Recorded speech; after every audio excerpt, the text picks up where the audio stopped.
Did you know that I also stream games on Twitch every Tuesday, Thursday, and Friday, usually around 6 or 7 US Central Time, and on Mondays whenever I feel like it because I'm inconsistent. I hope to see you there. This is the Buy Now, Pay Later trap explained by Grant Rudeau.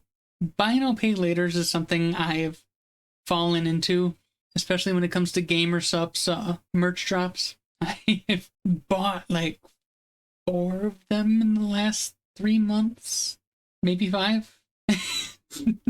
Honestly, I think gamer subs could do better if they just did their own like layaway thing with it, and then if people cancel, just sell the extra merch at cons. But yeah, instead I keep using Zip so I can buy them because I don't ever have the money up front for them, and I need to stop. Anyway, so let's hear about the Buy Now, Pay Later trap. Why is pay in 4 so addictive? I literally once financed a bottle of body wash. Okay, I would never do that. Like, I will definitely never use pay in 4 for anything that's less than like $100. Like, to me, that's insane, all right? Paying for just a bottle of body wash? Like, that better be some expensive fucking body wash. But why are you buying expensive body wash? Yeah, I would never use it for something like that. Again, I only use it for merch, for VTuber merch drops. To pay this, it's gonna make me feel less guilty to pay it in 4 installments of 81. I will admit that is how it feels to me. Like, instead of paying $150 up front, I pay it in like 4 payments of $43. Yeah, I'm technically paying a little bit extra, but it feels less guilty when it's broken up into smaller payments. That is true. $1 or whatever. That's like having a black American Express to me. I can use it anywhere, anytime I get ready. I'm using Yeah, that is the thing that makes Zip so bad. Like, what's the other one? Affirm? You can only use on Amazon and anywhere that takes Shopify. But Zip literally generates virtual credit cards, so you can literally use it anywhere. Klarna to pay for these Chris Brown tickets. Look at this chart right here. This shows the total non-housing consumer debt in America over the last 10 years. And in 2024, Americans collectively owe more than $5 trillion, which is enough to pay for every NFL, NBA, and MLB team 10 times over. And that means nothing to me. I don't know anything about sports. I don't know what sports ball teams cost. to make matters worse, we are constantly surrounded by psychological tricks and hidden fees to drive us further and further into No, that debt. is true. The worst of these tricks, the buy now, pay later programs that have been designed to take advantage of young adults. So when you buy a $100 pair of shoes and you only have to pay $25 that day, and then the pair of shoes show up at my apartment 3 days later, the shoes are $25. Why do I care if in 2 months I have to pay another $25? I don't know me 2 months from now. She can deal with that. Buy now, pay later is a short-term finance. That is something, that's an excuse I use a lot. You know, that's a future Amaru problem. You know, and then when I become future Amaru, damn you, past Amaru. Option that is offered by companies like Affirm, Klarna, or Afterpay. You'll typically see these options pop up. Never on heard of e-commerce Afterpay. stores, The other one I know of is offering the Zip. ability to buy what you want today while deferring your payment over a certain number of installments. So if you're looking to buy a new suitcase for a trip you have coming up and it's going to cost you $300, instead of paying that all today, you could buy the suitcase today and then split the $300 across 4 equal interest-free payments. And you might think, great, interest-free. 4 payments of 80. I can just sign up for these payments and then worry about paying. Yeah. That is something that I was worried about when I first started using these. Is they're saying interest free. I'm like, where are you making your money then? Well, for Affirm, they are banking on you missing payments, really, is what it comes down to. Because they have insane late fees. At least with Zip, they actually charge you a service fee per payment. It's like $5 or $7 per payment, but at least there I'm seeing clearly where they're making the money. It's not an actual interest, it's just service fee, but still you can see where they're making the money. Sometime later down the road, but it's not quite that simple. These buy now pay later programs aren't necessarily groundbreaking financial technology. In fact, I mean, it's the same concept as a as a payday loan or a credit card, honestly. It's literally the same mechanism, same idea. Like, literally, Zip will actually tell you, this is how much of a line of credit we're giving you. Like, I think mine's like $800, maybe $1,500, I don't know. Yeah, like, they straight up tell you, this is how much you can spend with us at any given time, but I don't make enough to actually pay back that huge of amount because I'm living off plasma donations. But on the other hand, $40 every 2 weeks, that I can do. That's why I keep falling for it. Buy now, pay later programs are kind of a newer, modernized version of the old school layaway programs. Oh yeah, and layaway. Stores like Kmart and Sears. These layaway programs allowed you to place a deposit on an item like a dishwasher, for example. And then the store would reserve that dishwasher for you to collect once you had paid off the dish. Yeah, the difference here is layaway, you only got the item once you paid it off. Whereas with these buy now, pay laters, you get the item right away, but you just have to pay the rest on it.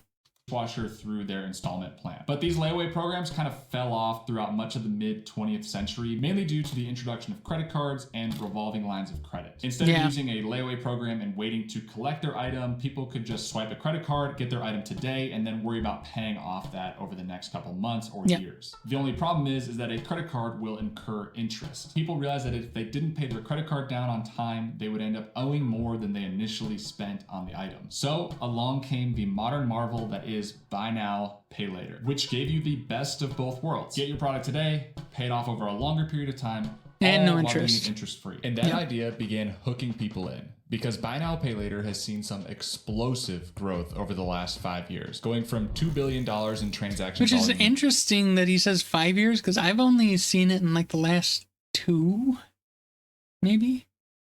2019 to 24.2 billion in 2021, and it's projected to reach as high as $122 billion in 2025. But this explosion wasn't just happening in a vacuum. It's that sounds about right. 3 major cultural shifts that we've been seeing. First is the financialization of everything, meaning we've moved from a completely cash-based society to a society in which we look at even a $5 coffee as an opportunity to finance the transaction. Second, see, I don't have that mindset. That is stupid to me. Why would you finance a $5 coffee? Just pay for it. Again, I would never use these on anything that's less than like $100. Maybe 50 at minimum. Like barest minimum. Like I can't see like literally my last thing I bought through Gamersubs was $35. I just paid that outright. Like that's less than one of my payments otherwise. So I can't see financing anything for less than 100. 50 if I'm really desperate. Yeah, when he was saying financialization of everything, I thought he was going to talk about, that we've moved from cash based to digital currency. But no, like people are actually using stuff like this for body wash and coffees. The faith in humanity is dying faster than normal. Second, we have the rise of social media-driven consumption. As influencers showcase luxury lifestyle and products, buy now, pay later allows the average consumer the ability to experience those same things without actually incurring the cost today. And third, we have the post-pandemic spending boom, which has consumers using buy now, pay later as a form of revenge spending or buying things they feel like they missed out on during the pandemic. Combine all of that with a declining financial literacy among most young adults, and you have the perfect storm to make buy now, pay later explode as a new mentality. But why is this even a problem? If they're not charging interest, how can they actually be taking advantage of me as a consumer? To answer that question, we first need to look at that's what I want to know. Buy now, pay later programs and traditional credit cards. Because on the outside, they're basically the same thing. Both financial devices allow you to buy something. My guess is that it's more like payday loans, where the idea is that they want you to miss payments so they can charge you massive late fees and shit. something today that you might not necessarily be able to afford or be willing to put cash down today for. But a credit card usually involves some sort of approval process, application, review. Yeah, and they don't a do credit any of that. report. Well, Meanwhile, buy Zip now, did. pay later programs offer. The more I keep thinking about it, Zip is more like just an actual credit card than, like, it's halfway between both of these, because Zip does do a little approval thing. Almost instantaneous approval for your purchase in the moment. Additionally, as we discussed, credit cards can accrue interest if not paid off by the end of the month. And that rate can be at crazy high rates, usually around 19 to 23%. Yeah. On top of that, if you're late with your payment or you miss a payment, credit card companies can also add on late payment fees that just end up waterfalling you into insane amounts of credit card debt off of fairly simple purchases to begin with. And on the other hand, buy now, pay later offers 0% interest, which sounds great, but that all depends on if you actually pay your payments on time. If you don't, you'll be subject to late payment fees that can range anywhere from $2 to $15 per payment and going all the way up to 25% of the total value of the purchase you made. Yeah. And with all that said, buy now, pay later still might sound like a perfect. That's exactly what I was thinking. Like, so they want you to actually end up missing payments, so that way they can hit you with a massive late fee. Alternative to credit cards, which is exactly what they want you to think. Because buy now, pay later programs weren't necessarily designed to help the consumer like you or me. They were designed for stores and brands that want to sell more through their website or in their stores. After all, that's why brands are willing to pay 2 to 3% more for their transaction fees to use a buy now, pay later program versus a traditional credit card processor. To give you an example, let's look at a $100 purchase. If you bought a Like, yeah, that makes sense. Like, they may be paying more in transaction fees to use buy now, pay later, but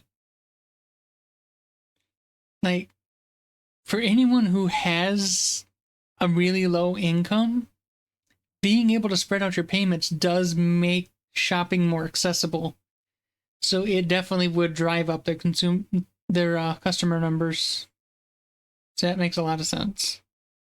$100 item using a normal credit card on their site. Like, going back to me as the example, like, all of these VTuber merch drops I've been buying, I wouldn't be able to buy them otherwise, because I generally, when I see them, they pop up when I have no money on hand, or like very little money on hand.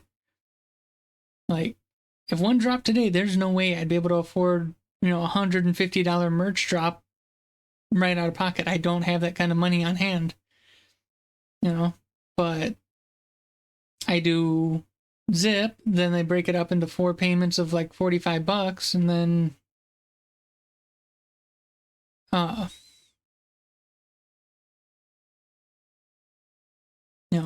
that's, and it's every 2 weeks. Well, then, I make about 100 a week doing plasma donations, so that's 1/4 of what I make every 2 weeks through plasma donation is what my payments are. That I can easily afford.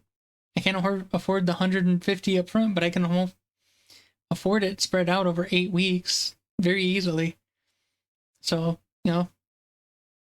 it does help me because it makes them more accessible, which means for them, it also just gives them more customers. More people who can't afford things up front can start affording it because it's spread out. So they actually get more customers that way.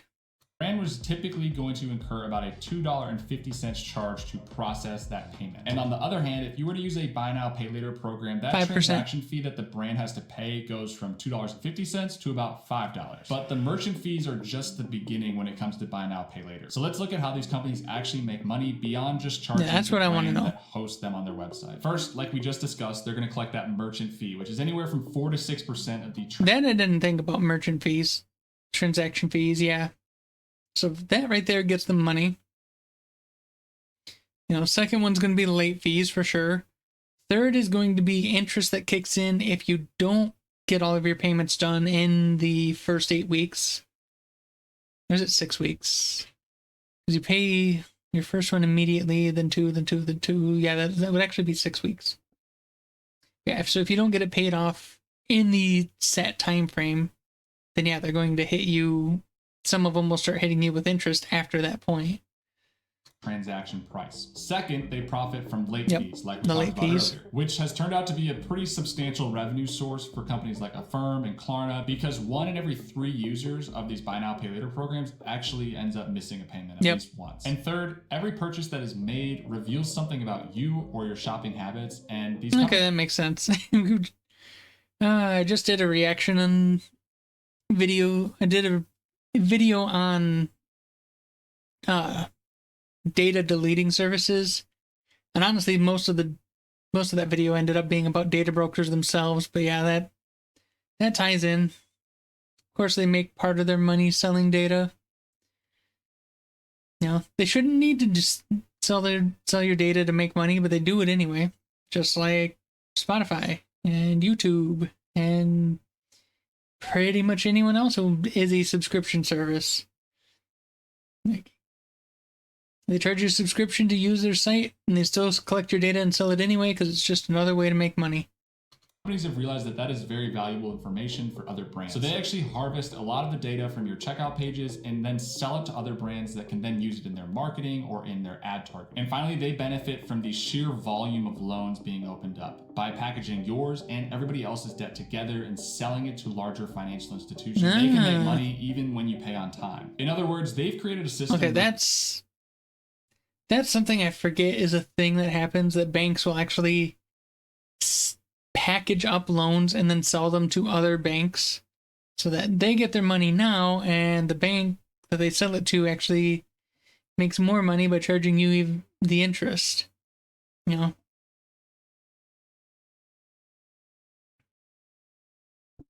So that makes sense.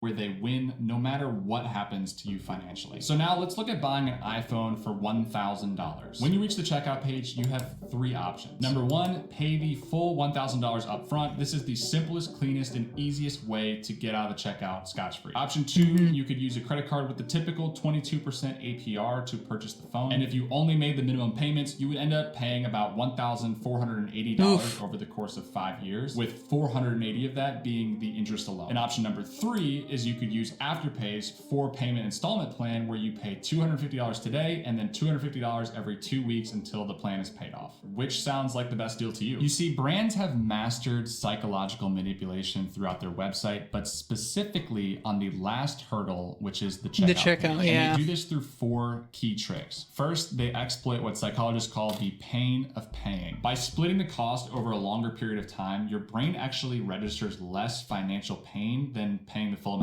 Second, they trigger what is called the temporal discounting, which is our tendency to value immediate rewards more than future benefits, or otherwise known as instant gratification. Pay just $25 today and it's yours sounds a lot better than waiting and saving up for it. Third, they will create artificial urgency by... He didn't directly address it there, but the instant gratification there is the fact that you get the item now.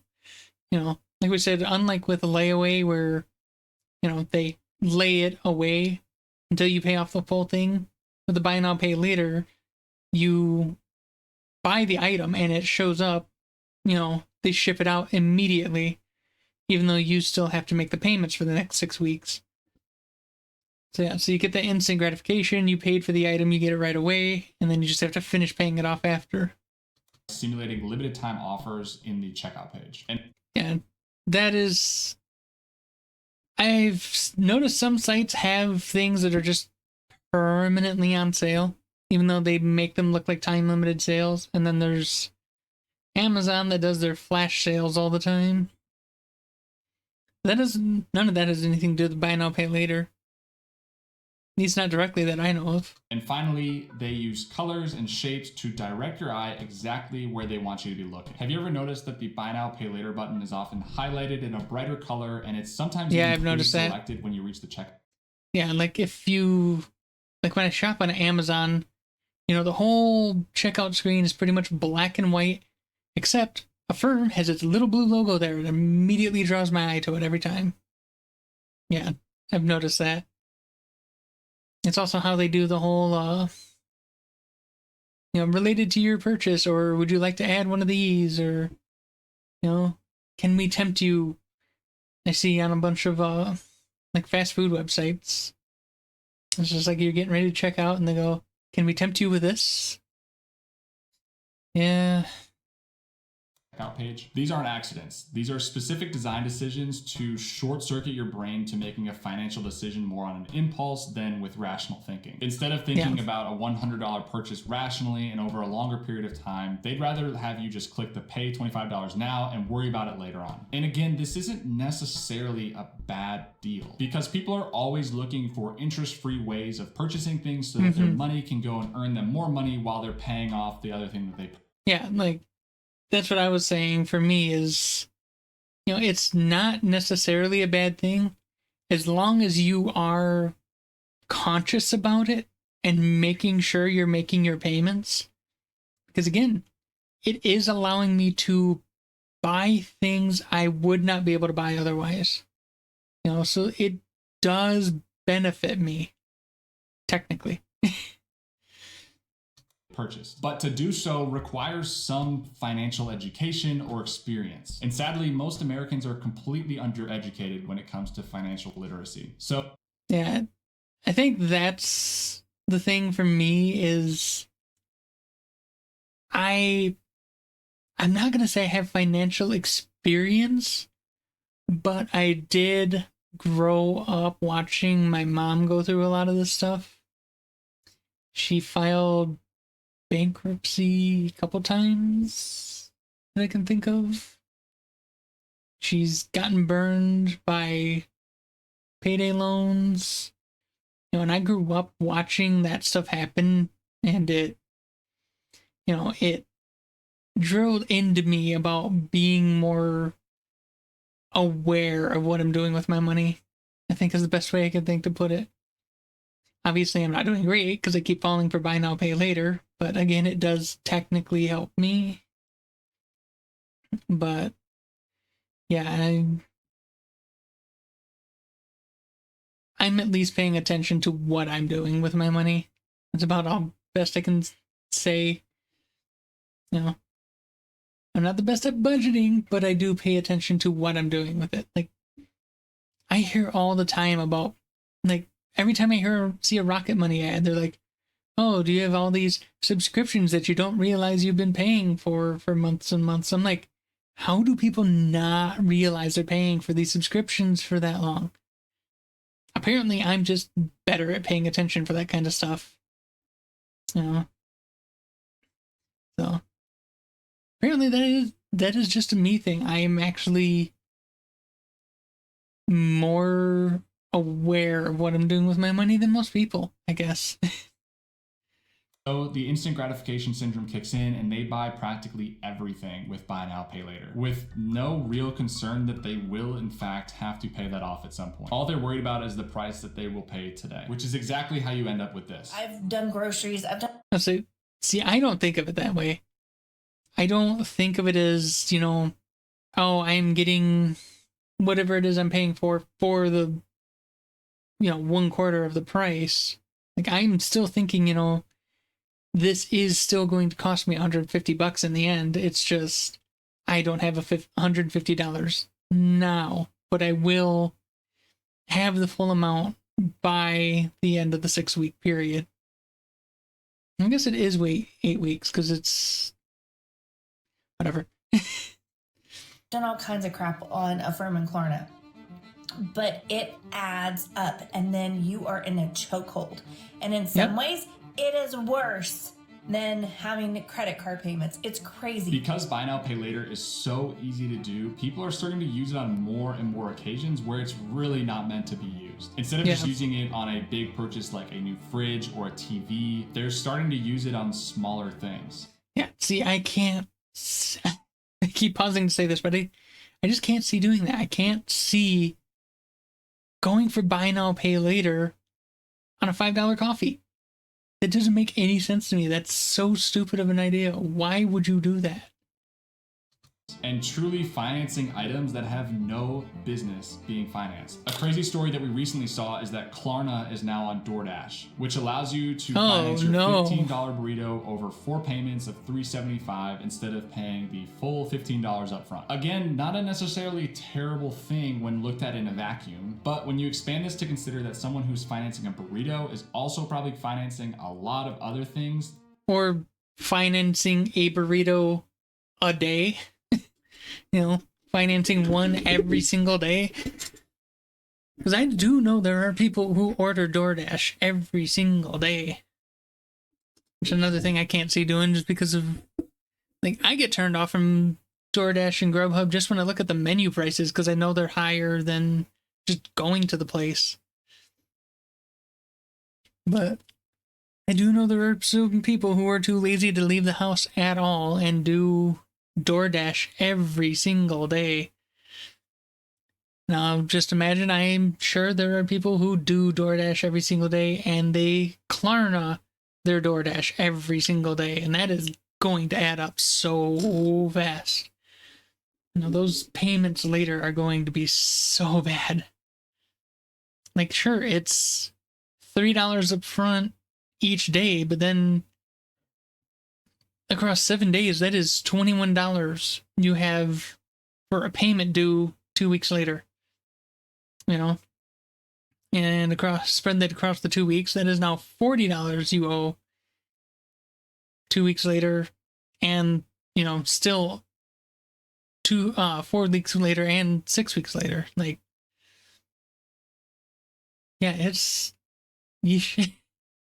That's when the real problem starts to arise. Bad spending habits like this lead to what we call loan stacking. Pretty much what it sounds like. Taking out loan after loan after loan and stacking them on top of each other. And because buy now, pay later programs make it so easy to do so, most consumers don't even realize how much debt they're actually accruing. In fact, in 2022, 63% of buy now, pay later borrowers had more than one loan going at one time. And this is where it gets really scary. Because these programs... That's one of the things I do make sure I do. I make sure I completely pay off the last one I did before I start a new one. Like, because I don't want to be loan stacking, because if I do that, my payments are going to be bigger than I can manage. I'm aware of that, so I don't do that. Programs are designed to offer credit with little to no approval process. It's almost like they're targeting people that don't know how to manage their money. All they see is, oh, it's absolutely what they're doing. Thing for $250 today, and they just click buy. When in reality, over 69% of buy now, pay later users are already in debt on another credit card, and 28% of buy now, pay later. That is true. I do have an actual credit card that I am way behind. Well, I'm not behind on, but I definitely need to get it paid down. It is basically maxed out. So that is true. Pay later users are already in debt on another credit card. And 28% of buy now, pay later borrowers are between the ages of 18 and 24 years old. Most of these people don't even understand. So stupid youngsters got it. The concept of how a credit card works, and by giving them this buy now, pay later option, it's almost like they have this unlimited stream of money that never needs to actually be paid off. Again, don't get me... Again, it's one reason I like Zip, because it is not an unlimited stream of money. It actually tells you right at the top of the app, you know, this is your balance and this is your line of credit. So you know exactly how much you can spend through them. But the more you use it, the more your credit limit goes up. So maybe it is kind of unlimited. Don't get me wrong, there are definitely some advantages to the system if you know how to play it, but the vast majority of people using the system are not taking advantage of it. They are just getting taken advantage of. So what do you do? As a consumer, should I completely stay away from buy now, pay later, or are there some circumstances where it makes sense? And to answer that question, the most important piece of advice I can give you is to never spend more than you currently have, whether that be through a credit card or a buy now, pay later option. See, that I can't do, because that's the whole reason I need to use buy now, pay later, is because the things I want to buy are more than I currently have. If I currently had that amount of money, then I wouldn't need to use the buy now, pay later. However, I thought of a better way to think of it, And basically think of it this way. If it's kind of, I guess my method is more for counter FOMO than it is buy now, pay later, but basically look at your purchase, think if it were still available for the same price a month, 2 months later, would you still want to buy it for that price? You know, if you had to wait to buy it at that price, you know, if it was still going to be available later and you had to wait to buy it at full price, would you still want to buy it? If yes, then it's not the FOMO and it's not the buy now pay later taking advantage of you. It is you actually do want this and would pay the full value even if it weren't for the buy now pay later or the time limited offering. You know, that's the way to think of it, is, and just say it clearly one more time, right? If you had to wait, let's say 2 months, and then you could still buy the same thing at the same price, would you still want it? If yes, then you're not being taken advantage of. It is something you actually would want. You know? If you think, you know, would I still want it later down the road? You know, not because it's going away soon. Like, if I still had the option to buy this in a couple months, I realize I probably wouldn't want it. I just think I want it because it's a time limited thing. Then yeah, you're giving into FOMO. Yeah, just think of it that way. If you could still buy it down the road for the same price, would you? If yes, then go for it. Option. If you don't have the cash in your bank, don't spend it. And that is by far the easiest way that you can keep yourself out of credit card debt. And if you feel confident in your financial abilities, feel free. I'd say that is the easiest way, but it's the problem with that is it's too easy. Because again, most people who are using, well, I say most people like me who are using buy now pay later, it's not because, it's not because it's convenient. It's because it is the only way we can make these purchases, because we do not have the money on hand. Right? Again, I would pay for these things outright if I had the cash on hand. The problem is I don't, so splitting it up into 4 payments makes it affordable to me. You know, because I know I will get the income, I will make the money to make the payments over the period, over the payment period. But I don't have the money up front. So just saying don't do it unless you already have the money on hand. If I already have the money on hand, I'm not going to use buy now, pay later. I'm just going to pay it, But that's me. I can't speak for all the financially illiterate Zoomers out there, because that's mostly what he's talking about. He was saying a lot of people are not financially literate, and most of the people who are using it are like 18 to 24. Can't speak for them. I'm not them. Free to use a credit card or a buy now pay later option to earn more interest on your cash while it's sitting in your account versus just spending it immediately. But if you don't feel confident about this, treat your credit cards in a buy now pay later program as if it's hooked directly up to your checking account. If you spend $100, that's $100 coming directly out of your account. Another tip I have is to avoid stacking these loans, because that is definitely do that. Do not stack the loans. Very quickly. If you start financing weekly expenses like gas, groceries, or that Friday night Chipotle bowl, it becomes a slippery slope. Yeah, it is don't do that. 100 times easier to get into. Yeah, definitely don't start using it for regular expenses like groceries, gas, stuff like that. Don't use it for that. All right. You want to use it for big purchases, occasional luxury splurges, you know, not any part of your regular spendings, because yeah, if you start using it for your regular daily, weekly expenses, that is a slippery slope, and you're going to start stacking those loans up, and suddenly the payments are going to explode, and you're not going to be able to afford it, and it's going to ruin you. So yeah, don't use it for regular expenses. Save it for big purchases, time limited things you can't afford in the moment, if it's something you would actually want if it wasn't time limited. I'm going to beat that into your head. Don't, when you go to buy something that's a time limited purchase, think about it as if it was not time limited.